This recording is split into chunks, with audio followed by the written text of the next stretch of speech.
네, 좋아요. 네, 좋습니다. 네네. 네, 저는 싱어송라이터로 활동하고 있는 빈하영이라고 합니다. 네. 아니 이분 나 어디서 봤어? 제가 도시그즈 피아니스트. 네네.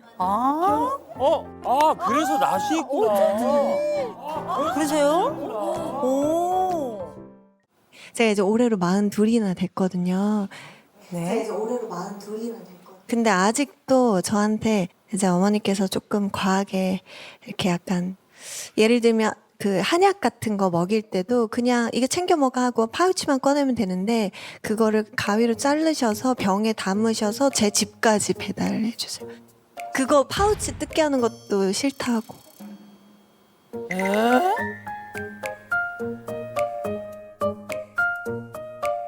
그래서 저는 엄마 그냥 싱싱한 파우치를 주면 되는데, 그러니까 도시락을 저한테 항상 주시거든요. 밥 못 챙겨 먹니 하면서 제가 외부에 약속이 있을 땐 가끔 와서 깜짝 놀래요. 집에 도시락이 도착해 있어요.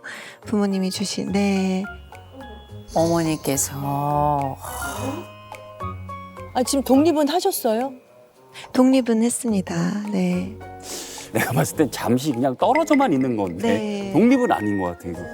그런데 그 어머니하고 집 거리는 얼마나 돼요? 한 25분 정도. 걸어서요? 네. 그러시구나. 아니, 버스로. 네. 버스로. 그럼 꽤 거리가 되네요? 네, 일부러 네. 멀리 왔어요. 사실 근처에 제가 자취를 했더니 네네. 세 끼를 다 주시는 거예요. 그래서 제가 엄마 제발 나중엔 도시락 진짜 한 번만 더 갖다 주면 저는 호적을 판다 제가 이랬어요. 네네. 왜냐면 저희 어머니께서 척추랑 이제 목이랑 다 그 디스크 수술을 하셔가지고 몸이 정상은 아니시거든요.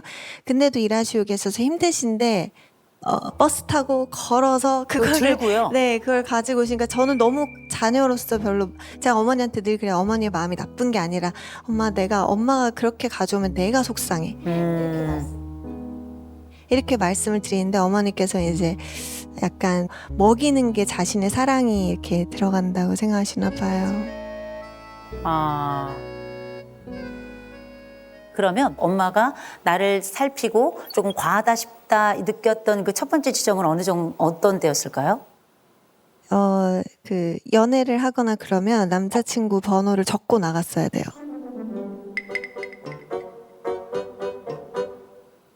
아파트 방문하러 호수 적듯이. 저기 여기 가요. 그 전화번호를 적고 나가야 이제 아니면 어머니께서 보셨던 남자친구면 그분의 이미 번호는 다 아십니다. 그래서 아니 그리고 네. 뭐 남자친구랑 데이트하면 뭐 통금 시간 이런 건 뭐 그냥 무조건 있겠지. 그 남자들 엄청 피곤하게 생각하는데. 야, 그런 몇 거. 시에 통금 시간이에요? 한 7시쯤부터 일단 전화가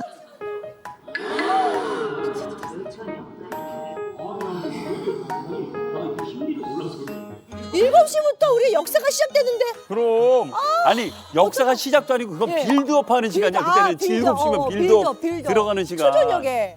그 7시에 왜 전화를 하시냐면 몇 시에 보내줄 건지를 약속 받으시려고. 야. 네. 그러니까 저한테 전화를 하시는데 제가 이제 어머니가 하도 그러시니까 제가 전화를 안 받잖아요. 그러면 이제 그분한테 전화를 하는 거예요. 그래서 우리 딸 몇 시에 보낼 거냐. 예? 저요? 저기 죄송합니다. 네. 제 7시인데요. 어머니 어떻게 할까요? 그러면 어머니 뭐라? 그러면 밥 먹고 9시 전, 뭐 8시 전까지 보내. 이러면 지금 밥 먹기 시작했는데 지금 그럼 밥 8시 먹으면- 반까지 들어와. 이러면서 이제 8시쯤부터 계속 전화가 옵니다. 어디냐. 이제 출발을 해야 되지 않냐. 근데 11시가 넘어서 제가 귀가하면 항상 어머니께서 아버지 시켜서 저 지하철에 데리러 오셨어요. 여기. 많이 놀라셨다 지금 남자분들이 남성분들이. 지금 예. 얘기 내내 쉽지 야, 않은데. 쉽지 않다. 뭐지? 이러면서. 네. 너무 개입을 많이 하니까 우리. 아니 근데 이렇게 또 부모님의 사랑을 너무 받으면 사회생활할 때 조금 불편한 부분도 있을 것 같은데 어떠셨어요? 제가 알바를 한번 해보고 싶어서 어릴 때 카페 알바를 하고 싶어서 혹시 민들레 영토라고 옛날에 좀 예쁜 옷을 입고 그게 너무 해보고 싶었어요. 그래서 그거를 신청을 해봤는데 제가 면접을 보고 왔다고 어머니한테 말씀드리면 어머니가 그런 걸 왜 하냐고 내가 너 돈 부족하면 돈 더 주겠다고. 근데 엄마 난 그게 아니라 내가 경험해보고 싶어. 그리고 거기는 좀 옷도 예쁘게 입고 친절한 것도 배울 수 있고 한다 이랬는데 어머니께서 제가 떨어졌다는 걸 아시고는 네. 거기에 연락해서 어머. 내 딸이 왜 떨어졌냐고. 알바 떨어졌다고 전화했어요? 네. 아 진짜로?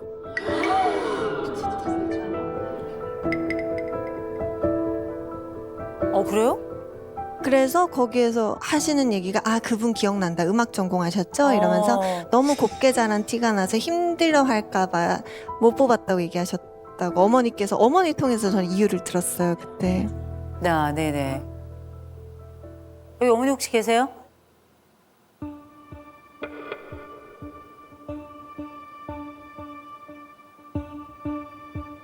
원래 오시게 하시려고 했는데 어머니께서 나는 너랑 문제가 없어 이러시면서 저만 이렇게 답답한 거예요. 어머니는 문제가 없다고 얘기를 안 하시더라고요. 오셨어, 그래서? 네, 안 오셨어요. 그래서 저만.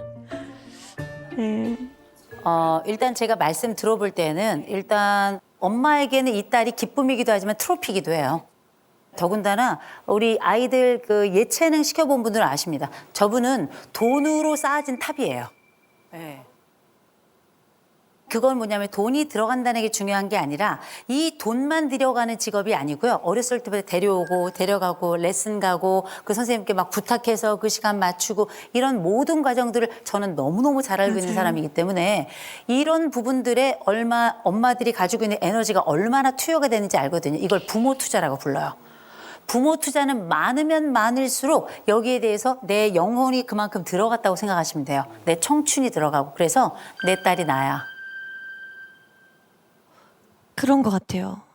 저 남자친구 만날 때 어머니가 마음에 안 들면 못 만나게도 하시고. 그죠? 네. 그리고 네. 본인 마음에 들면 저는 마음에 안 드는데도 막 밀어붙이세요. 그렇죠. 그러면 이 결정은 누가 해야 되는 결정인가요? 제가. 그렇죠. 하영 씨가 해야 되는 결정이에요. 그런데 어떤 방식으로 할 것인가가 또 두 번째 이어지는 질문이겠죠. 우리가 때로는 알레그로를 해야 될 때도 있잖아요. 안단테로 가야 될 때도 있어요. 어떨 땐 건반을 치지 않아야 되는 순간도 있어요. 그건 쉼표라고 부르죠. 그 순간을 지금 만들어야 될 것 같아요. 근데 이건 안심의 쉼표여야 되거든요.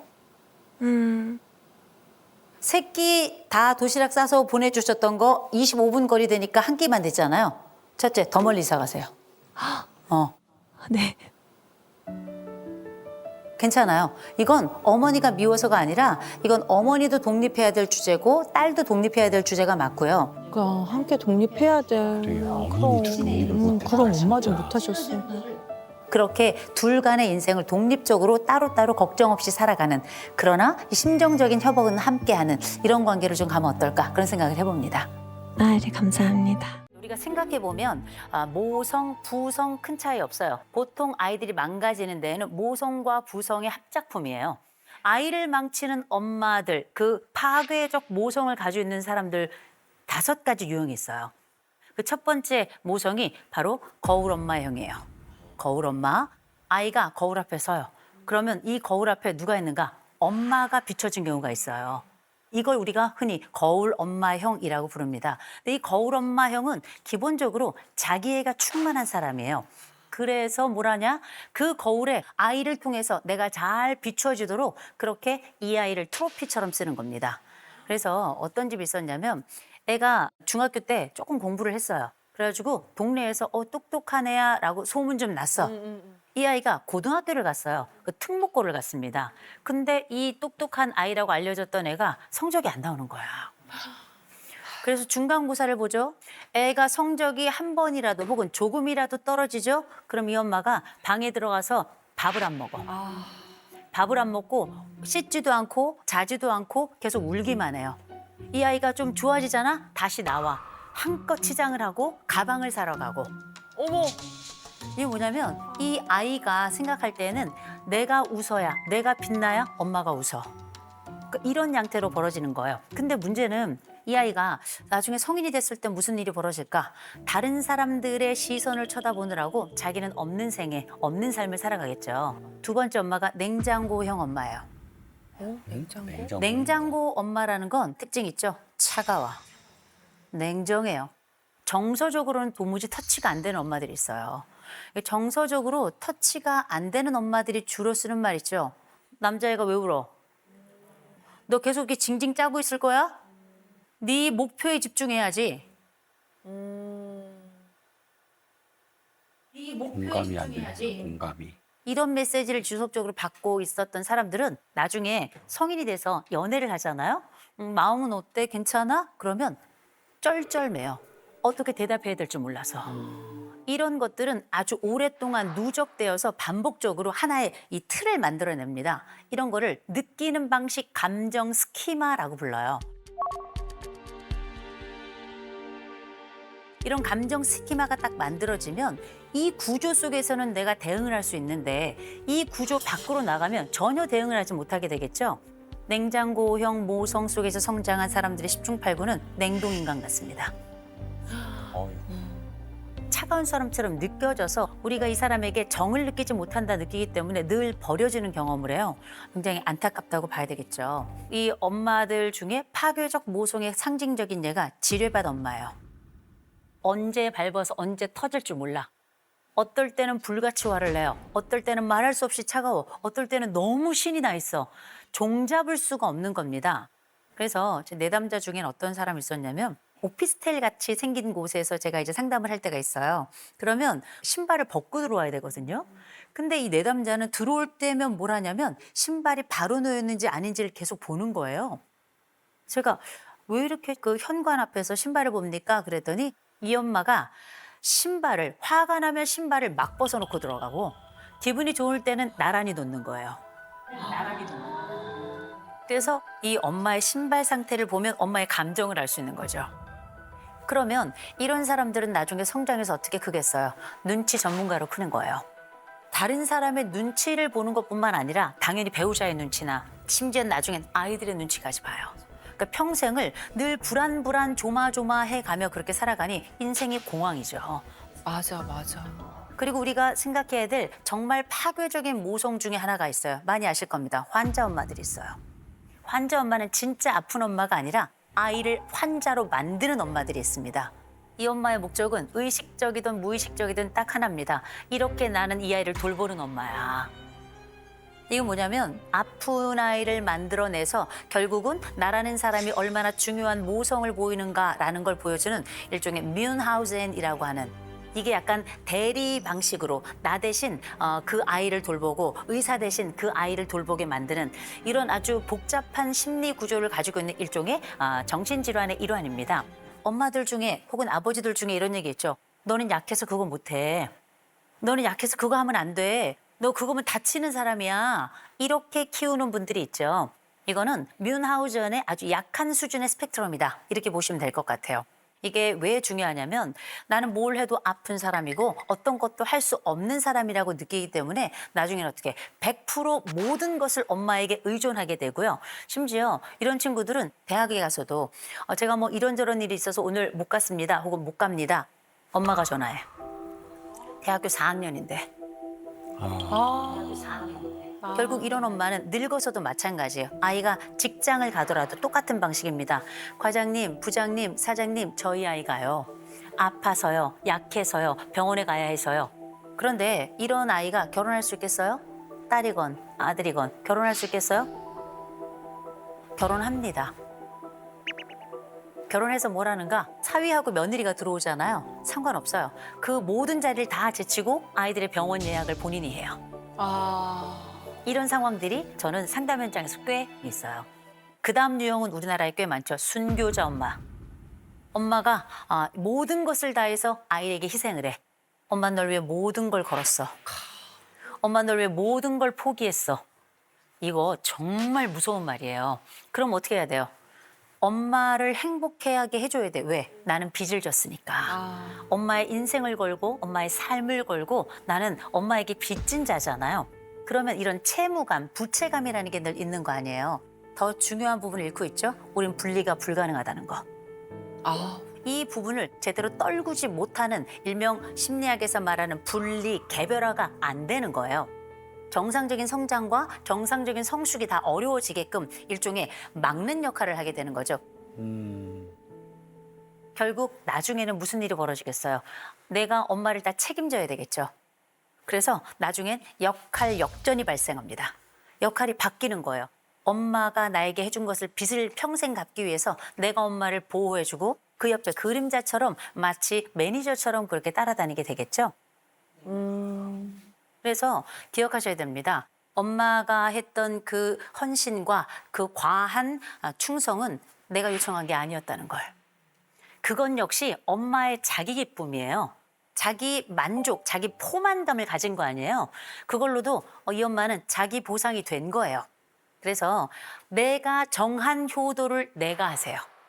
엄마가 원하는 효도를 하지 마시고요. 내가 정한 효도, 그 기준과 경계를 가지고 효도를 시작하셔야 돼요. 또 한 가지, 우리가 그래서 늘 염원하는 게 있죠. 친구 같은 엄마, 또 친구 같은 아빠. 굉장히 좋게 생각하시죠? 네. 이거 굉장히 위험한 겁니다. 친구 같은 엄마, 친구 같은 아빠가 어느 정도 위험한 거냐? 이건 단순히 친구가 아니에요. 우린 경계가 없어요. 너는 언제든 내게 침범에 들어와도 되고 나도 너에게 언제든 침범에 들어와야 되는데 사람은 나이를 먹고 성인이 된다는 건 나만의 영역이 있어야 되는 거예요. 이걸 우린 뭐라고 부르냐? 비밀이라고 불러요. 사생활이라고 불러요. 내 비밀이 없는 사람들은 그냥 어린아이예요. 그것도 7세 미만의 어린아이들. 7세 미만의 어린아이. 아, 이쯤에서 제가 궁금한 게 있는데, 네. 그러니까 나의 이 모성애가, 이 모성이 자녀를 위한 사랑인지 또 아닌지 알 수 있는 방법은 없을까요? 저는 정상적인 사랑 같은데, 또 아닌가? 이게 경계가 좀 모호하단 말이에요. 이게 과연 내 아이에 대한 사랑인가 아니면 나의 불안을 잠재우기 위한 과정인가. 맞아요. 맞아, 요거 알면 좋겠다. 저는 이게 질문을 통해서 저는 어느 정도 답을 찾을 수 있지 않을까 싶어요. 그 첫 번째 질문이 뭐냐면 내가 어떤 말이나 행동을 했을 때 누가 편해지는가요? 아이가 편해지는가 아니면 내가 편해지는가? 나중에 봤더니 아이는 똑같아. 그냥 나만 안심이 돼? 그렇다면 이건 아이를 사랑하는 방식이라기보다 나의 안심을 향한 것이다. 맞네. 맞아. 두 번째, 어떤 일이 있었는데 결과가 나빠. 이 결과가 나빴을 때 어떤 일이 벌어지는가? 아이하고 함께 이 문제를 풀어가려고 하는가 아니면 내가 먼저 무너지는가? 결국 그래서 우리의 최종적인 목표가 무엇이냐? 아이의 성장이냐 아니면 나의 안심이냐? 이게 굉장히 중요한 거예요. 꼭 말씀드리는 게 아이들의 실패를 막는 모성은 완벽히 아이를 망치는 모성이라는 거. 또 그 실패를 잘 이겨냈을 때 브라보를 외칠 준비를 하는 그 엄마, 그 아버지, 전 최고의 엄마, 최고의 아버지가 될 거라고 생각합니다. 우리 모두 괜찮은 모성, 괜찮은 부성으로 기꺼이 브라보를 외쳤으면 좋겠습니다.